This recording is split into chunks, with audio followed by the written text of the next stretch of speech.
Merci, c'est la première fois que Netflix intervient dans ce cadre, dans le cadre des rencontres qu'on fait pour les réalisateurs et les scénaristes de cinéma à Cannes. Je remercie l'ACID de nous accueillir. Je vais surtout, tout le monde est là pour vous écouter, je vais juste dire que Netflix a des relations apaisées et sereines avec la SACD depuis toujours, depuis son entrée sur le marché français et belge, puisqu'on est aussi en Belgique. Et que tout se passe bien. On a les auteurs membres de la SACD ont depuis toujours les vues des œuvres qui sont sur Netflix et qui servent de base aux droits qu'on leur répartit. Et donc je vous présente Gaëlle, excusez-moi. Gaëlle Marechki, qui est directrice de la production et du développement des films de Netflix, et Sonia Axil. Ouais, on a fait une répétition, c'est pour ça. Qui est responsable des acquisitions Netflix France. Et donc, elles vont vous présenter, je crois, elles préfèrent plutôt un format interactif. Donc, elles vont vous dire un petit mot. Et puis après, surtout, posez-leur toutes les questions que vous voulez. Et ce qu'attendent les autrices et les auteurs qui sont là, c'est de savoir, en fait, la boîte noire de Netflix, comment vous décidez, comment vous pensez, comment vous analysez. Mais vous n'êtes pas chez le psy.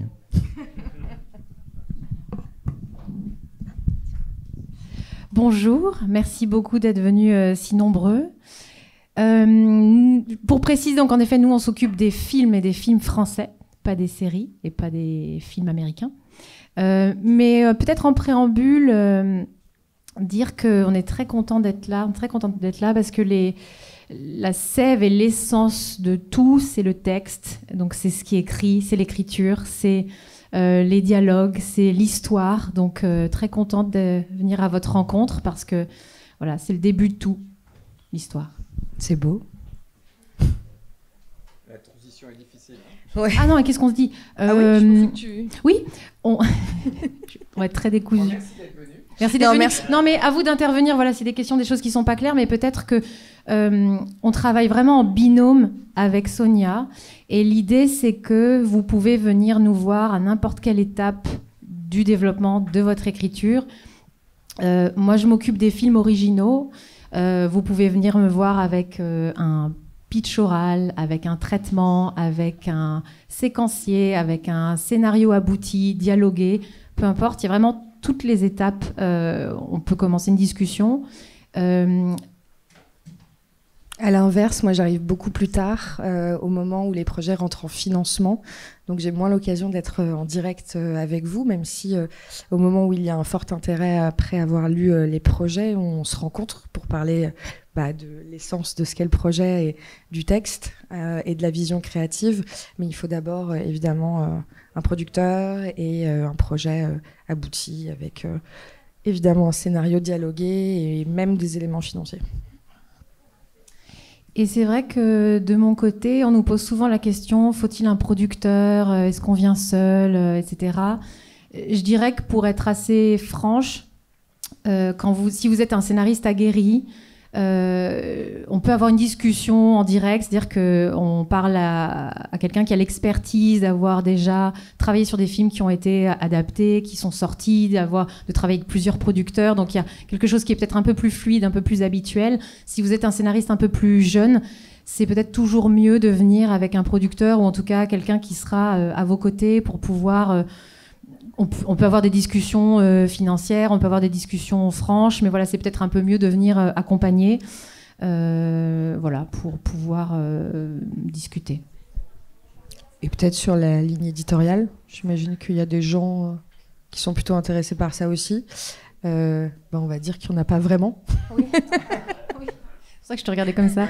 Oui. Non, mais c'est intéressant de dire. On a toujours envie d'avoir beaucoup de variété, de diversité. On veut évidemment faire ce qu'on sait faire, mais toujours mieux et surprendre. C'est vraiment ça qui compte.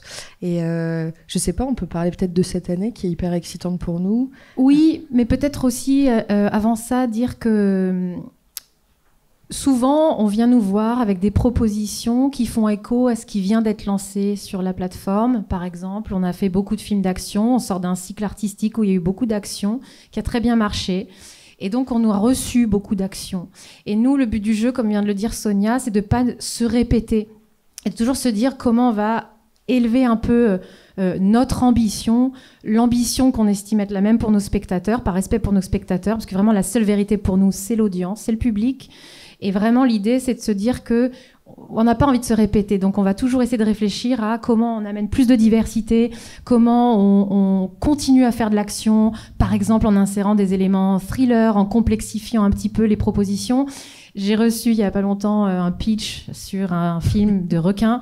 Je me suis dit, comme en fait on va en sortir un le 5 juin, je ne sais pas si on va faire que ça. Donc quand on commissionne les films, donc quand on les lance, on les accompagne, le temps entre le développement et la sortie peut y avoir 3 ans, 2 ans, 1 an et demi. Donc le moment où le film arrive vers le public, nous on est déjà à une autre étape pour aller essayer d'autres choses. Donc je dirais que c'est pas parce qu'on vient de faire quelque chose que c'est ce qu'on veut faire. L'action reste un pilier pour nous, comme la comédie.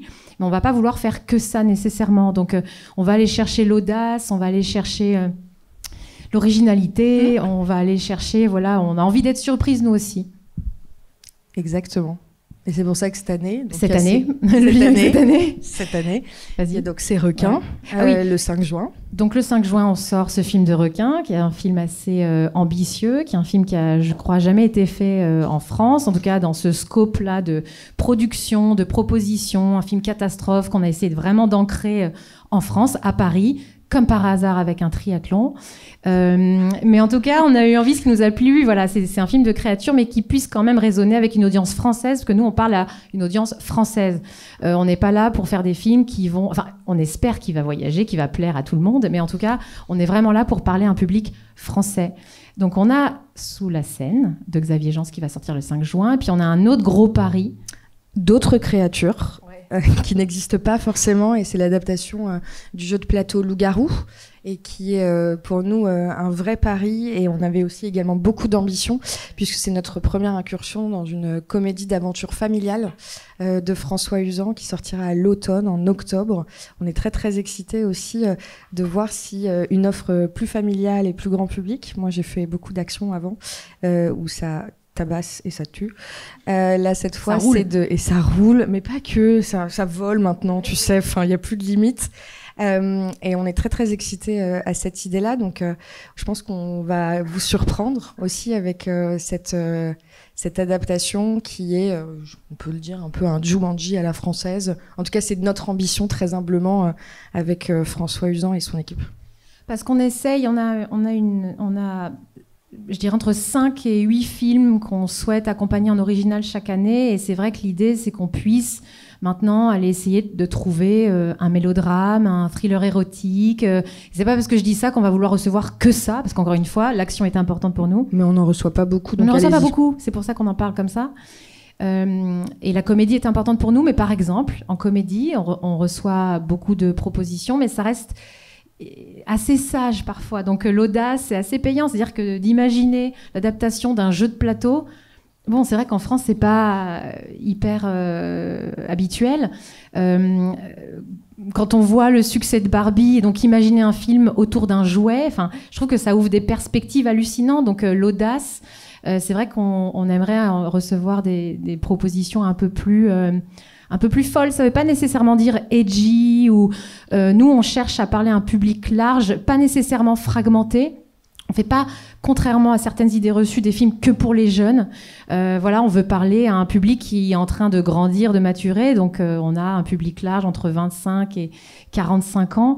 Mais en tout cas, on ne veut pas fragmenter les audiences. Donc on cherche des propositions larges et idéalement événementielles. Événementielles, c'est pas nécessairement que du gros casting et du gros budget.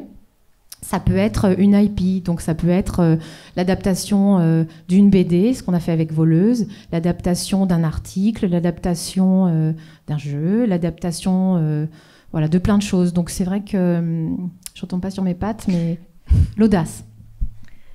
Et comme tu parlais de volume côté original, nous, de notre côté, en préfinancement des œuvres qui vont en salle de cinéma, on en soutient 18 à 20, que ce soit en première et en deuxième fenêtre, mais majoritairement en première exclusivité, juste après la salle. Et en termes de ligne éditoriale, c'est pareil. On s'interdit rien, mais on a quand même on met un poids du corps un peu plus important sur la comédie et le thriller et le drame sous toutes ses formes.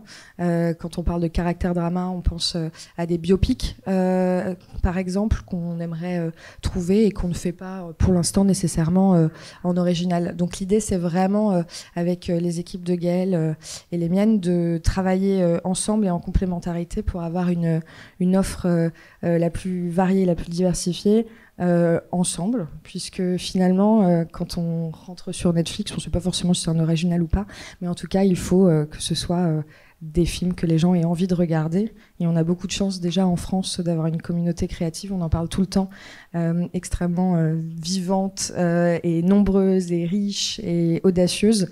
Moi, par exemple, pour la petite histoire, je m'occupais d'autres territoires en commençant chez Netflix, en Allemagne, en Turquie, au Moyen-Orient, en Italie, en Israël. Et j'ai pu constater aussi par moi-même qu'en France, on est très gâtés, et notamment au cinéma. Il y a beaucoup de choses à faire, c'est-à-dire qu'en effet, quand on se dit qu'on ne reçoit pas d'érotic thriller, etc., il y a eu une tradition en France de ce genre, et c'est vrai qu'on n'en reçoit plus. Donc à nous de faire passer ce message-là, en tout cas aujourd'hui, on ne recherche pas que de l'action et que de la comédie. Il y a encore plein de choses à faire, plein de choses que les Français savent faire. Et n'hésitez pas, parce que ça nous arrive parfois, on reçoit des propositions de remake de films Netflix qui se sont illustrés dans d'autres langues. Donc tu connais bien la Turquie, mais en tout cas voilà des thrillers turcs, on nous propose des remakes de thrillers turcs, de comédies espagnoles, de nos propres films Netflix. Ça nous plaît, on trouve ça hyper excitant. Voilà, on a lancé nous-mêmes une recherche pour voir un peu comment on pourrait... La Corée aussi. La Corée, l'Inde, le Japon, en fait, tous ces territoires où il y a un vrai savoir-faire sur le thriller ou la comédie un peu edgy aussi, ou trouver des concepts. Là, on vient d'annoncer que on accompagnait French Lover, qui est un film de Nina Rive, un premier film de Nina Rive, produit par Hugo Gélin avec Omar Sy et Sarah Giraudot. On ne reçoit pas de rom-com, par exemple. Les comédies romantiques ne se font plus pour la salle. On n'en reçoit pas. Elles sont difficiles à faire. Il faut qu'elles soient... Le casting doit être haut, doit être fort. Le concept doit être fort. Et c'est vrai que c'est difficile à faire. On en parle tout le temps. Depuis L'Arnaqueur ou 20 ans d'écart, c'est difficile de trouver des concepts comme ça forts. On va pas faire que ça, mais c'est vrai qu'on n'en a pas fait pour l'instant parce qu'on n'a pas reçu les bonnes propositions. Celle-ci nous semble être quand même un best in class, qu'on aime bien le dire, donc on tente. Et pour peut-être clore et après prendre des questions, parce qu'on parle toute seule là peut-être. Sur le sujet de l'adaptation, là on est aussi en tournage d'un succès Netflix espagnol, et on peut aussi se poser la question de si ça a vraiment du sens d'adapter, puisque c'est un film qui est aussi disponible en France, mais l'idée notamment dans la comédie, c'est de trouver un ton vraiment français et d'avoir un casting français et que ce soit pertinent pour notre audience. Donc en fait, on croit vraiment au potentiel de ces adaptations et de ces remakes, et on a besoin de vous pour les adapter.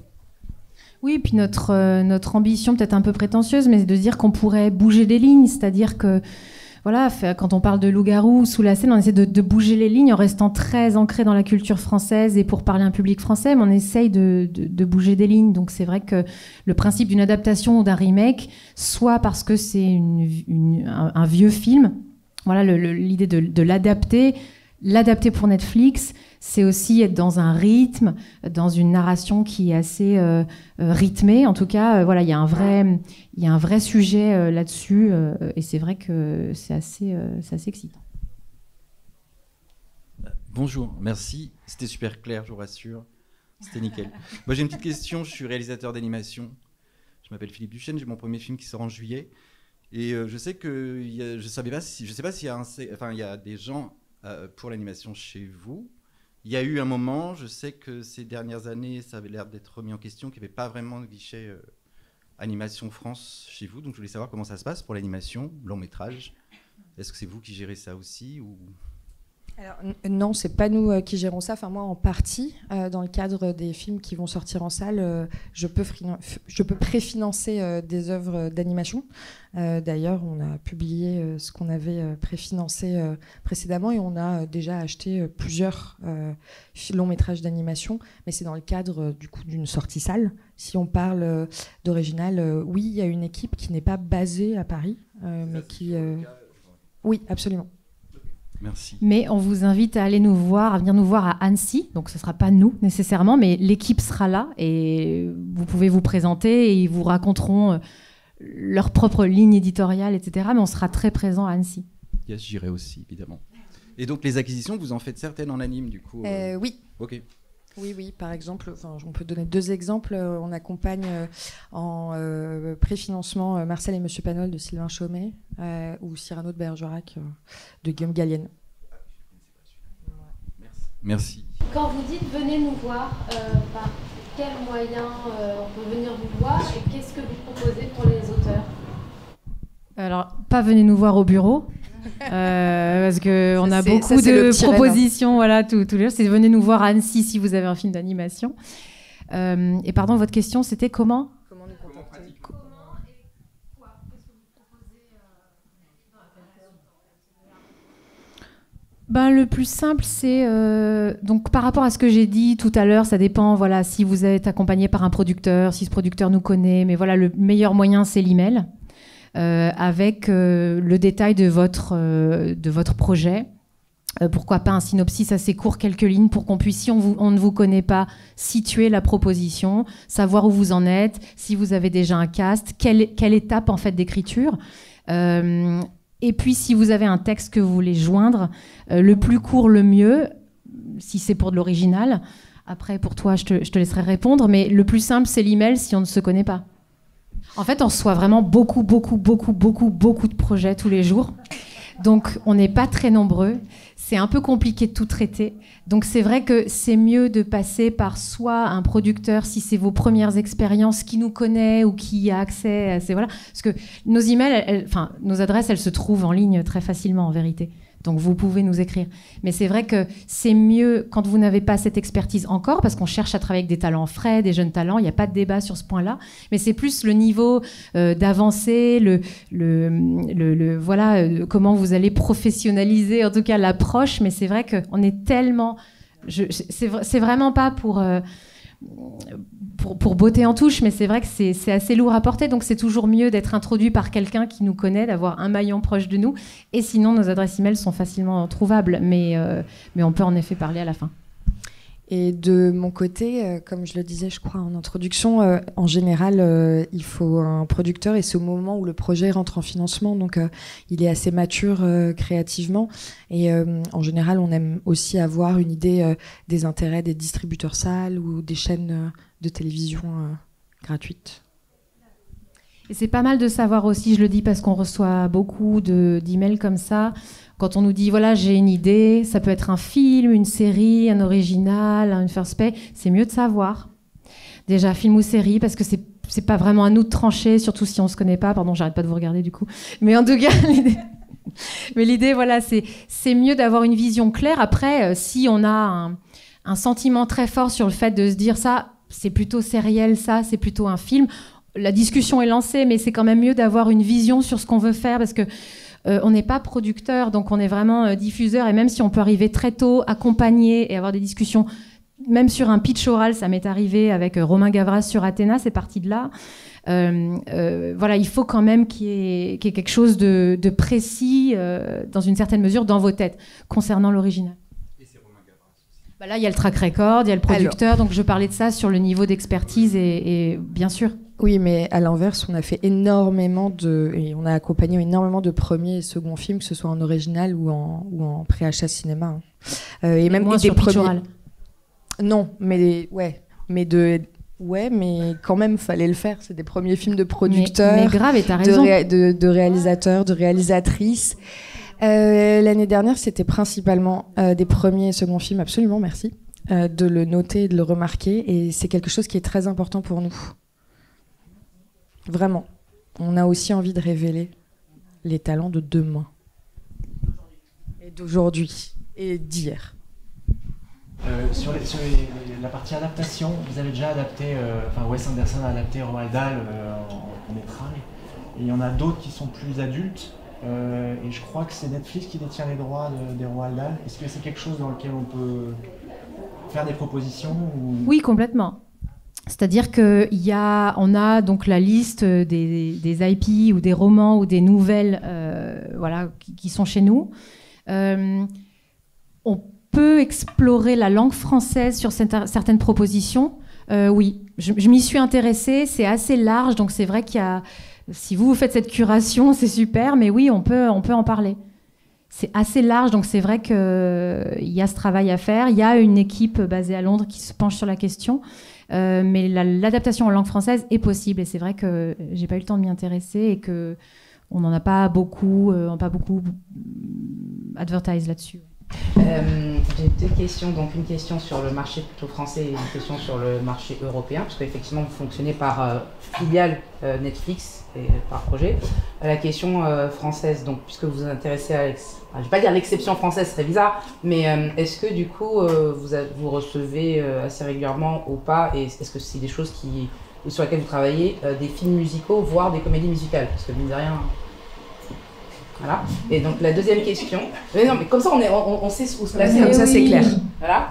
Et la deuxième question, parce que effectivement vous avez pas mal d'ambitions en Europe en général et dans le milieu anglo-saxon. Est-ce que donc Gros Creative existe toujours? Et est-ce que vous avez en tête des projets qui seraient de l'ordre de la coproduction européenne, parce que c'est des sujets qui intéressent le continent ou la région de manière globale? Ou est-ce que vous préférez vraiment un truc très local, pays, voire région, province, etc. Tu veux que je réponde sur les musicales? Pas trop. Ouais. Aya Nakamura, elle est dans Nouvelle École aussi. Et d'autres choses. Et dans plein d'autres choses. Non, pour le coup, c'est vrai qu'on a dit qu'on n'avait pas de ligne éditoriale tout à l'heure et qu'on s'interdisait rien, mais on a beaucoup essayé et prouvé, et il s'avère qu'on n'a pas complètement réussi à craquer l'univers des comédies musicales. Pour l'instant, c'est pas quelque chose qu'on va rechercher activement. Après, on ne sait jamais, mais c'est vrai que c'est plus difficile pour ces projets-là pour nous, et je pense que je peux parler au nom de l'original et des films cinéma. Voilà. Mais c'est un peu comme le film d'horreur, c'est-à-dire que voilà, moi c'est pas quelque chose que je vais développer activement, c'est assez difficile, je trouve, pour les Français, le public français, de se reconnaître ou d'être intéressé par des films d'horreur en langue française. Ça veut dire que le film d'horreur ne fonctionne pas sur Netflix. Pareil, un peu dans les idées reçues. On vient me voir quand on me parle d'horreur et on me dit ouais mais ça cartonne sur Netflix, ça parle aux jeunes, etc. Oui, mais ça veut pas dire que ça ne marche pas sur Netflix, mais ça veut dire qu'en langue française c'est plus compliqué pour le public d'avoir une connexion. Pourtant on en a fait beaucoup à un moment donné, mais voilà, donc on va pas nécessairement s'aventurer dans cette veine-là. Mais il y a des exceptions, j'allais y venir, mais je te laisse continuer. Non, mais quand on a des propositions qui sont extrêmement enthousiasmantes avec un talent qui a une vraie vision, et là je pense à Sébastien Vanitschek de Vermine, et ben on est très proactif et on est à fond pour le soutenir et lui permettre de sortir le film en salle. Il est sorti le 27 décembre et je crois que c'était un succès public et critique. Ouais, et pour un film d'horreur, et ben c'est vraiment vraiment super, et on a absolument hâte de le sortir sur Netflix, et ça nous apprendra aussi plein de choses pour savoir si c'est quelque chose qu'il faut continuer ou réfléchir un peu plus. Et c'est vrai qu'on est très à l'écoute et on regarde évidemment, on est très proche des performances des films qu'on lance et on apprend beaucoup. Donc Netflix c'est un gros paquebot, mais on essaye d'être agile et de se dire ok, ça n'a pas marché, pourquoi, comment on ne refait pas nos erreurs. Les succès c'est super, mais en fait voilà, on apprend beaucoup, et donc avec cette nouvelle fenêtre à 15 mois, on va vachement apprendre aussi en termes de performance sur ces films, cette salve de films frais qui arrivent, savoir comment comment bien ou mieux travailler ensemble aussi sur ce qui est complémentaire, à savoir qu'est-ce que le marché propose déjà, qui est très très bien fait en France, et qu'est-ce que moi je fais pour être en complémentarité, m'inscrire en complémentarité avec ce qu'on trouve déjà sur le marché. C'est pour ça que parfois j'optionne des droits sur des BD, etc., sur des sujets que je reçois pas, en étant un peu proactive. Il y a aussi ça dans mon mandat pour essayer de bouger les lignes. Et oui, la deuxième question, très rapidement. Créative et l'Europe. Ouais, alors sur l'Europe, oui. Oui, il y a une politique qui est très locale et on doit, nous, notre mandat, c'est vraiment comme je disais tout à l'heure, de parler à notre audience française, comme le mandat de l'équipe allemande est de parler à au public allemand. Mais en tout cas, merci de le souligner parce qu'il y a vraiment des films exceptionnels qui sortent de l'Europe. Là où les circuits parfois traditionnels salles c'est un peu difficile de découvrir des films européens en salle, même en France. Il y a des films français, des films américains. Et c'est vrai que nous, il y a une circulation qui est aussi assez fluide et assez excitante quand notre collègue allemande fait à l'Ouest rien de nouveau, quand notre collègue espagnol avec les équipes américaines font le Cercle des Neiges. Donc c'est des choses qui sont hyper enthousiasmantes pour nous, ou La Main de Dieu, Sorrentino. Enfin voilà, il y en a pas mal d'exemples. Et Gros Créative, oui, il y a une nouvelle dynamique autour de Gros Créative et je crois qu'on va pas tarder à communiquer là-dessus. C'est encore un petit peu tôt, mais on n'a pas du tout arrêté cette initiative. On a repensé cette initiative pour que ce soit un tout petit peu plus concret ou efficace, etc. C'est un peu trop tôt pour en parler, mais il y a plein de super initiatives qui sont en cours. Il y a des bonnes nouvelles. Allez-y, ouais. Ma question concerne votre ouverture d'esprit pour votre catalogue. Avec le cinéma de genre, donc, vous en parlez, je trouve intéressant de développer et d'évoluer sur ce sujet-là. Parce que c'est un cinéma qui nous accompagne en France depuis début 1900 et qui, sur certaines générations, s'est vu avoir des productions, des propositions qui ne se voient plus du tout aujourd'hui au cinéma classique, en salle de cinéma, je veux dire. Par exemple, le cinéma bis, le cinéma d'exploitation, le cinéma qui joue du corps, le cinéma plus libertaire. Est-ce que vous avez, par rapport à ces cinémas qui ne se font plus, donc je pense que ça ne se fait plus à cause des chaînes télé qui accompagnent et qui doivent... il y a des contraintes finalement pour que le film ait un plus large public. Est-ce que si vous avez une proposition de film d'exploitation très trash, vous allez quand même mesurer le potentiel public que le film a, ou vous allez aussi être intéressé parce que artistiquement ça vous touche? Faut définir trash, non? Ouais, faut définir trash, mais après je pense que Sonia a répondu en partie à la question. Quand il y a des propositions qui nous arrivent, l'ouverture d'esprit, faire vermine sur le papier, c'est pas si évident, c'est un premier film, il y a des créatures, enfin je trouve que c'est quand même un très bon exemple. Sous la scène, qui pourrait être aussi un film série B avec requin, Sharksploitation, ça pourrait, donc c'est ce qu'on vient de faire et on a essayé d'élever un petit peu la proposition avec de la catastrophe, avec ancré dans aussi l'air du temps, avec une petite référence rigolote au JO, à la mer de Paris, etc. Nouveau riche de Julien Royal avec un ton très particulier. Ouais, je te vois qui essaie, ouais. Donc on le fait et on l'a fait et nous l'année prochaine on va aussi sortir Banger qui est aussi très unique. Très ouvert d'esprit, c'est-à-dire qu'on ne peut pas avoir comme je disais, on parle à un public large. Donc par définition, quand on parle de genre, ça pourrait vouloir dire exclure certaines personnes. Donc on le teste parfois sur de la première fenêtre. Oui, ça s'est perdu pour plein de raisons. Quand on voit ce que font les États-Unis, en gros, le film d'horreur aux États-Unis, c'est un peu la comédie en France. C'est-à-dire que ça se finance très facilement aux États-Unis. Et donc, il y a une habitude qui a été prise par les audiences françaises de regarder du film d'horreur en langue anglaise. Et c'est pour ça qu'on y va, nous, pas à pas, par rapport à ce que le marché propose. Oui, on pourrait être proactif par rapport à ça, mais je pense que pour l'instant, ça s'inscrit un peu pas à pas sur des propositions qui sortent du lot. Voilà. Justement, par rapport à ces fenêtres, comment vous calculez si un film peut fonctionner?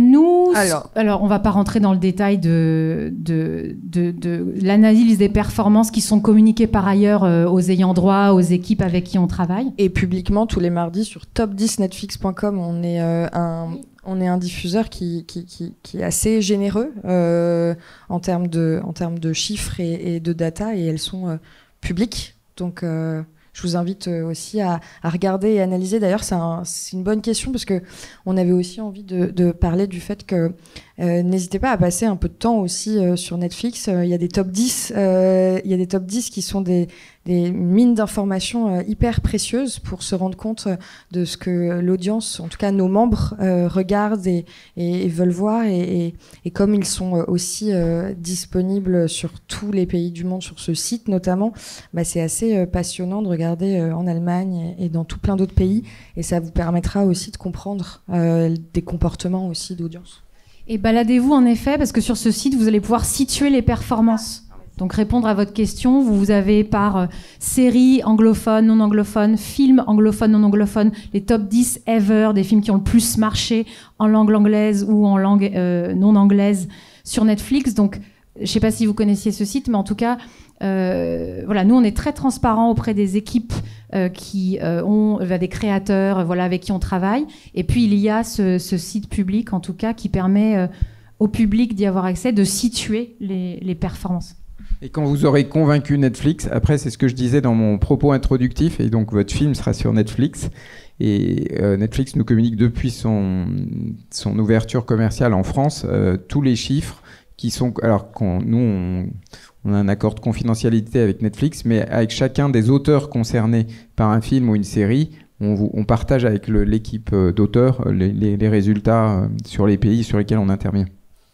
Monsieur avait une question. Oui, c'est juste le côté pratico-pratique, mode d'emploi. On arrive à vous contacter d'une manière ou d'une autre, selon un mail X sur le net ou votre mail. On vous adresse un projet, l'étape de projet dans lequel on est. Ensuite, un petit peu le descriptif très court. Donc, combien de temps vous nous répondez à savoir si ça vous intéresse ou pas après, ou a-t-il des réponses ou pas? Comme je disais tout à l'heure, ça dépend du texte. Si vous avez un 2 pages, si vous avez un dialogué de 153 pages, donc ça dépendra de ça. Dans un premier contact, je ne vais pas vous envoyer 100 pages, mais dans un premier contact, on va dire si le sujet vous intéresse.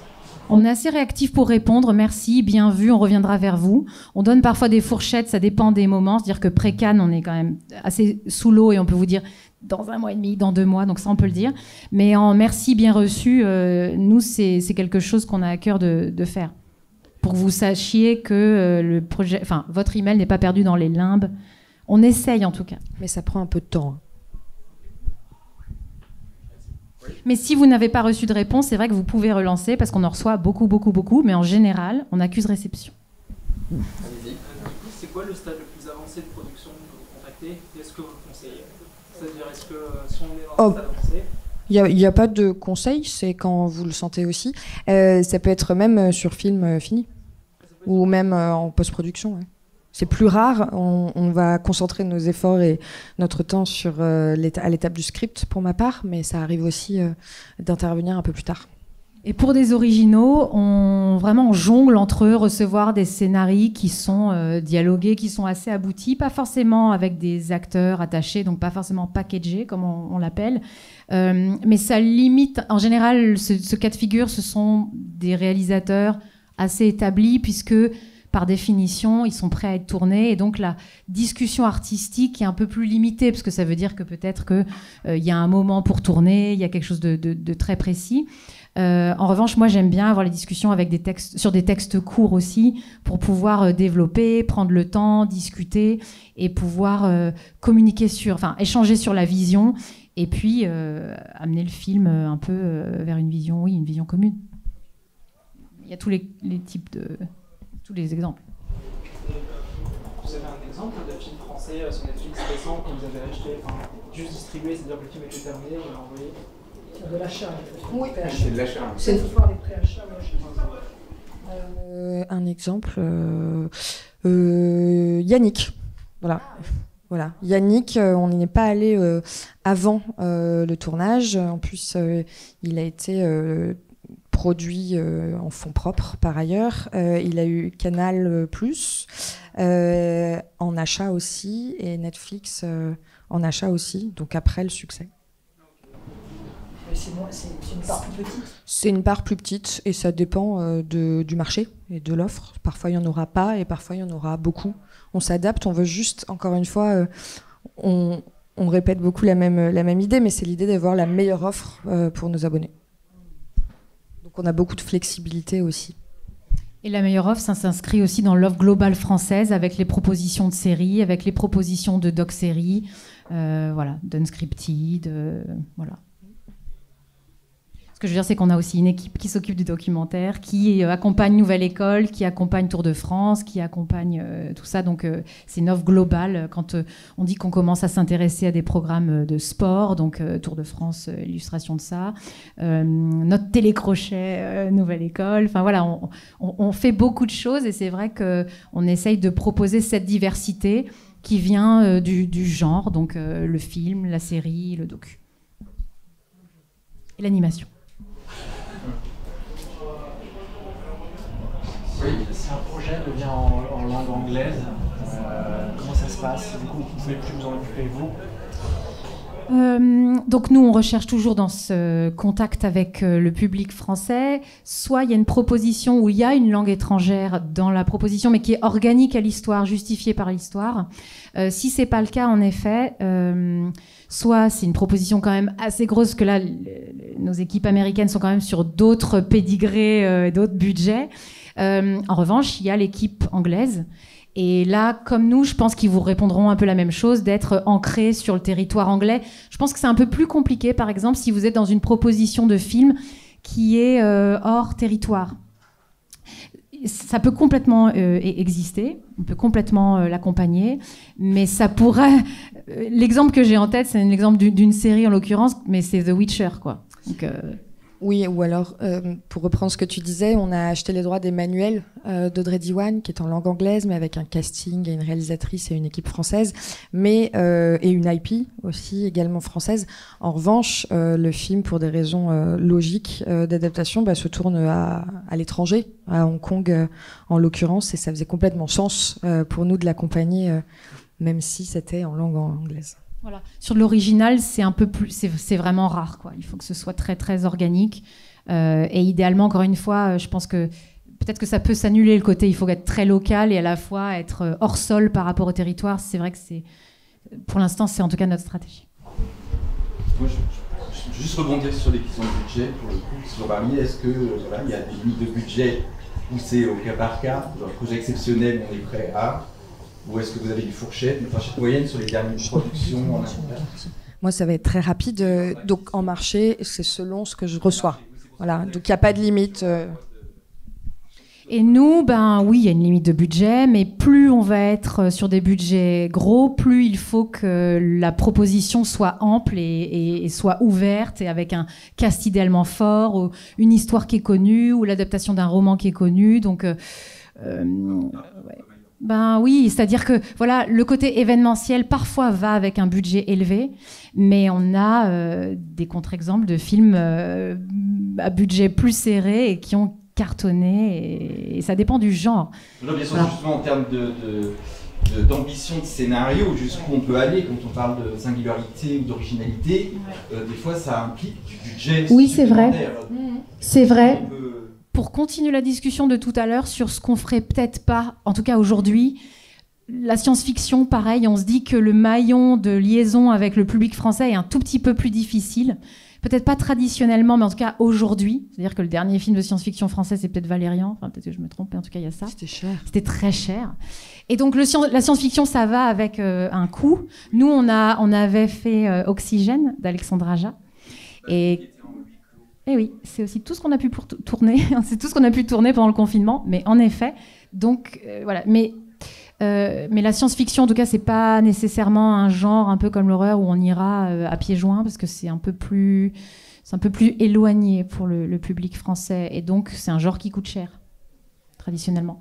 Voilà, mais l'action, on a eu plein d'exemples où on a eu des équipes qui ont été tellement inventives, enfin t'en parleras mieux que moi, mais qui ont été tellement inventives sur comment réinventer l'action, comment aller plus loin dans le spectaculaire avec des moyens réduits. La contrainte crée une nouvelle liberté. Enfin, il y a quand même aussi des choses très belles qui naissent de ça. Donc ça dépend vraiment de la proposition. Oui, puis ça c'est notre travail de trouver des solutions. De toute façon, donc... Mais on les trouve ensemble. Nous aussi. On les trouve ensemble. Non, on est vraiment là. Hein, ouais. Mais au-delà de la science-fiction, il y a aussi le fantastique. Et on a l'exemple avec Animal. Il y a le règne animal aussi. Le règne animal. Parce que sinon, il y a Animal d'Emma Benestan, mais le règne animal. Il y a quelque chose quand même de très... Enfin, c'est un seul lieu quasiment, ou 2 lieux, donc pas beaucoup de tournage. Mais il y a de la CGI, il y a de l'animation en 3D qui vient. Mais ça reste raisonnable peut-être pour vous, ce genre de format, par exemple Non, mais oui, je pense qu'on aurait adoré le préacheter. Mais c'est Canal+, c'est Ciné+, et c'est très bien aussi. Mais pour rebondir sur ce que vous dites, je pense à Loup-garou, où il y a aussi des loups-garous. Ouais, ça sort. C'est le prochain de François Ozon qui sort en octobre. Et ce qui est intéressant, il y a des loups-garous. Donc il y a un peu de fantastique, mais on essaye toujours de rester assez ancré. Et là, il y a une dominante aussi de comédie qui permet de balancer. Le règne animal, on n'y est pas allé en original, par exemple. C'était une discussion très fluide et très cool avec Pierre Guyard, le producteur. Et on estimait que le pas de côté était peut-être un peu trop fort pour pouvoir, encore une fois, avoir la sensation que ça parle au public français. Et on estimait que la salle était peut-être une voie plus évidente pour cette proposition-là. Et une fois qu'on a une proposition qui nous paraît assez ancrée, pardon de me répéter, sous la scène, par exemple, j'en reparle, mais il y a à la fois du SFX, VFX, il y a de l'animatronique, il y a de la CGI, en fait il y a énormément de choses. Le film coûte cher parce que sur certaines scènes, il y a notre héroïne qui est au bord de la Seine, qui est à Paris. Quand elle saute au-dessus de l'eau, on a tourné en Espagne. Quand elle arrive sous l'eau, on est en Belgique. Donc c'est toute une façon de fabriquer ce film qui est extrêmement complexe. D'où non mais oui, mais quand je parle d'expertise, il y a des histoires qui peuvent être fabriquées après un certain track record. Tout le monde peut pas faire ça. Donc parfois on reçoit des pitchs qui sont super, mais on se dit pour y arriver, il faut avoir peut-être fait 3 films avant. Mais ça, c'est des discussions qu'on a et voilà. Non, mais c'est vrai qu'avec la scène, ça donne un bon repère par rapport à la question, c'est effectivement. Voilà. Merci. Oui. Alors, je vais oser un petit peu l'audace. C'est vrai que là, vous avez donné beaucoup d'exemples de choses qui ont fonctionné et avec lesquelles il y avait un engouement dès le départ. Et j'avoue que moi, j'ai eu le cœur brisé qu'il n'y ait pas de saison 2 de Drôle. Et alors, je me pose la question de est-ce qu'aujourd'hui, on peut savoir, au-delà du fait que moi, je suis un atome, un micro-élément du public, ce qui fait qu'aujourd'hui, en termes d'attente et de résultats, Drôle, c'est pas un succès qui mériterait aujourd'hui une suite pour des gens comme moi. Nous, on fait pas partie de l'équipe série, donc il faudrait poser la question à l'équipe, savoir en fait ce qu'ils en ont digéré. Probablement, c'était pas suffisamment large, mais c'était extrêmement réussi qualitativement. On est tous d'accord pour se dire ça. Et peut-être que la proposition n'était peut-être pas assez large, mais je ne vais pas rentrer trop dans le détail parce que c'est les bonnes équipes. Il faudrait revenir à Cannes Série ou Série Mania pour poser la question. Je pense qu'ils seraient ravis de vous répondre, mais on est tous très fiers de la série. C'est vrai. Merci. Bonjour. Allez-y. Ok. J'ai une question par rapport à Sous la Seine de Xavier Jeance. La question que je me pose, c'est parce que c'est un projet hyper ambitieux et super dur à faire aussi, techniquement. Et la question que je me pose, c'est à quel stade vous avez eu le projet? Est-ce que c'était un stade où c'était déjà justement le scénario était écrit, parce que Xavier Jeance a déjà fait beaucoup de choses effectivement, ou est-ce qu'il est arrivé avec un pitch et un espèce de traitement assez... Enfin voilà, je me pose cette question, comment il vous a emballé dans ce projet? Parce qu'en plus il y a eu beaucoup de comédiennes qui n'ont pas pu le faire, enfin... J'ai su que c'était pas Bérénice Bejo au début, etc. Donc est-ce qu'il est arrivé avec un casting ou pas? Enfin voilà, je me pose cette question. Ouais. Je suis arrivée chez Netflix il y a 4 ans et demi et c'est littéralement le premier scénar que j'ai reçu. j'étais vraiment hyper excitée par l'idée. La proposition était beaucoup plus goofy, rigolote, plus proche de The Meg 2 ou de Sharknado. C'était beaucoup plus fou. Il y avait des énormes créatures partout dans Paris. Et j'ai eu très peur. Je me suis dit, OK, le pitch est très cool, mais alors là, je viens d'arriver. Il faut que j'essaye de comprendre la boîte dans laquelle je suis arrivée, la ligne éditoriale et qu'est-ce qu'on fait. Et j'estimais qu'il y avait un peu trop de travail et trop d'ambition peut-être, donc j'y suis pas allée. Et pas assez de comparables en tout cas. 2 ans plus tard, je trouve un peu plus mes marques et j'ai repensé à cette proposition. J'ai rappelé Xavier, que je connaissais de ma vie d'avant, et je lui ai demandé où on était, parce qu'il tourne beaucoup, Xavier. Il a fait des épisodes de Lupin pour nous, etc. Et là, il me dit, nulle part, parce qu'en fait, c'est un scénar, en vérité, qui existe depuis 15 ans, qui circule, ils ont eu du mal à le monter, tous les studios l'ont eu dans les mains, c'est un projet qui est très osé. Et donc, on s'est mis au travail avec Xavier. Moi, je lui ai dit, OK, on y va, mais il faudrait que la proposition soit un peu plus premier degré, qu'on croit vraiment à ces personnages. Si un personnage meurt, il faut que ce soit quelqu'un à qui on tient. Et puis, on a décidé de l'ancrer aussi un peu plus dans Paris. C'est-à-dire que ce qui me plaisait aussi, on tourne beaucoup à Paris, c'était de montrer Paris d'un point de vue fluvial, de mettre la lumière sur la brigade fluviale. C'était un héros, on a décidé que peut-être une héroïne, c'était mieux, une scientifique. Nos références absolues, c'était Jaws et Aliens. Donc le deuxième, où un personnage revient sur le terrain malgré elle et combat son propre trauma.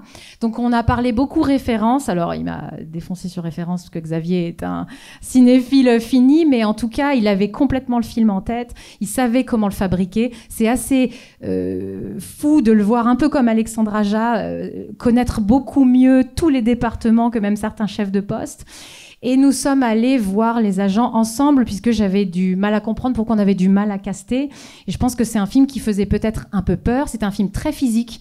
Donc Bérénice, elle s'est entraînée pendant 3 mois, ou 2 fois par semaine. Elle allait plonger, elle faisait de l'apnée. Donc c'est extrêmement engageant pour une comédienne.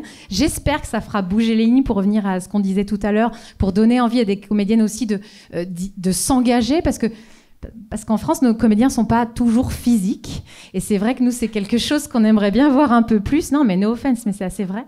Ils ne sont pas assez changés physiquement. Enfin, moi, c'est quelque chose c'est des discussions qui m'excitent beaucoup. Et donc, en discutant, en le façonnant, en le réécrivant, on a réussi à lui donner vie. Mais c'est vrai que sur l'original, en tout cas, ce qui est très chouette qu'on a créé avec Xavier, c'est qu'il a eu donc une interlocutrice. Et on a pu vraiment essayer de construire ce film ensemble, aller dans le sens de sa vision et le faire grandir. Et je pense que toutes ces années ont été utiles pour lui aussi, non seulement d'expérience et de cette fabrication. Et par ailleurs, on a des petits modules making-of qui vont sortir en même temps que la sortie.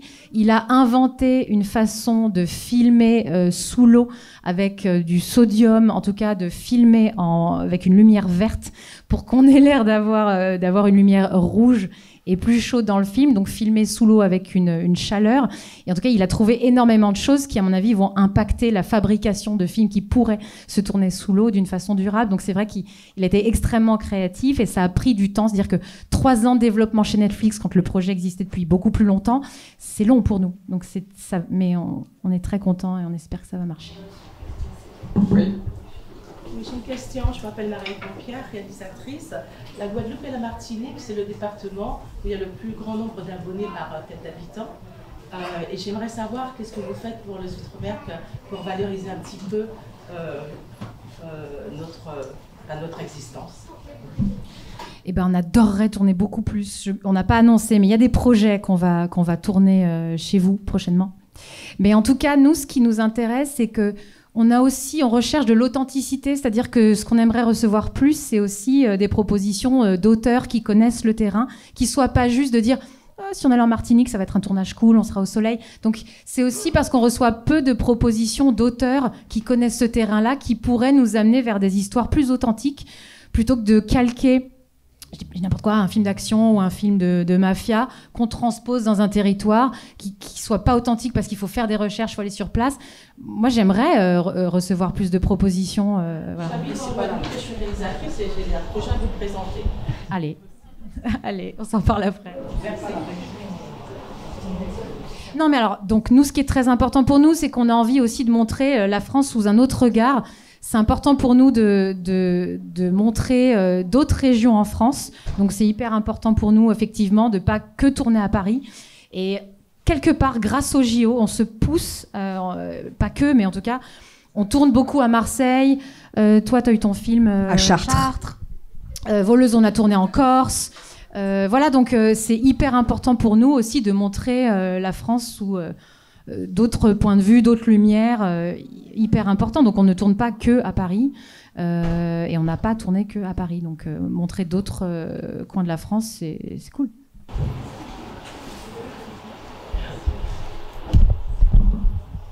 Est-ce qu'il y a d'autres questions? Oui, vous en faites. Non, j'ai envie de parler du film d'ouverture de Cannes de cette année. J'ai pas compris pourquoi j'avais vu le logo Netflix.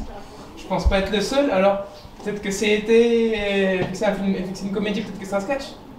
Peut-être aussi qu'il n'a pas annoncé plus sur qu'il n'a pas communiqué sur le film parce qu'il avait peur que ça se sache.